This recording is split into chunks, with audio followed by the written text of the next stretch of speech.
மகாநதி சீரியலில் டுடே எபிசோடில் நம்ம விஜய் இருந்துட்டு நீங்கள் எப்படி இந்த வீட்டை உரிமை கொண்டாடிட்டு வர முடியும் அப்படின்னு சொல்லிட்டு விஜய் வந்து கேட்கவும், இங்கே பாருங்கள், நான் உங்களுக்கு திரும்ப திரும்ப சொல்ல வேண்டிய எந்த அவசியமும் எங்களுக்கு கிடையாது. ஏன்னா எங்களை இந்த அளவுக்கு இங்கே கொண்டு வந்து விட்டது இதோ இருக்காரு சந்தானம், இவர் மட்டும்தான். இவர் உங்களுக்கு எப்படி அப்பாவோ அதே மாதிரி தான் எங்களுக்கும் அவர் அப்பா.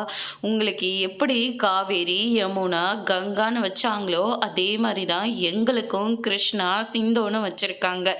இதுலேருந்தே தெரியலையா நாங்கள் அவரோட பிள்ளைங்க தானே அப்படின்னு சொல்லிட்டு கிருஷ்ணா வந்து சொன்ன உடனே நம்ம சாரதா இருந்துட்டு இந்த வீடு ஏகப்பட்ட கண்டனம் இருந்தது, அதை விற்று இதை விற்று நாங்கள் சாப்பிட்டோம், சாப்பிடாமலையும் இந்த வீட்டை நாங்கள் மீட்டு எடுத்திருக்கோம். எங்களுக்குன்னு இருக்கிறது இந்த வீடு மட்டும்தான். உங்களுக்கான 2 பிள்ளைங்க, எனக்கு 4 பொம்பளை பிள்ளைங்க. அதுங்களுக்கு இருக்கிறதே இந்த வீடு மட்டும்தான். இதையும் உரிமை கொண்டாடிட்டு வந்தா நாங்கள் எங்கே போகிறது அப்படின்னு சொல்லிட்டு சாரதா வந்து சொல்லிக்கிட்டு இருக்காங்க. பேசுங்க, உங்கள் புள்ள பண்ண காரியத்துக்கு உங்களால் எதுவுமே பேச முடியல போல இருக்கு. இந்த வீட்டை நம்ம எவ்வளோ கஷ்டப்பட்ட மீட்டு எடுத்தோன்னு இதோ நிற்கிறாங்களே இந்த குடும்பத்துக்கிட்ட சொல்லுங்க அப்படின்னு சொல்லிட்டு சாரதா இருந்துட்டு பாட்டியை பிடிச்சி ஒரு பக்கம் திட்டிக்கிட்டு இருக்காங்க. நீங்கள் ஏதாச்சும் பண்ணிக்கோங்க, நாங்கள் அப்போவே இங்கே வரதை தான் சொன்னோம். ஆனால் அவர் தான் நல்ல சரியான சந்தர்ப்பம் வரட்டும், நான் கூட்டிகிட்டு போகிறேன்னு அவர் தான் சொன்னார்.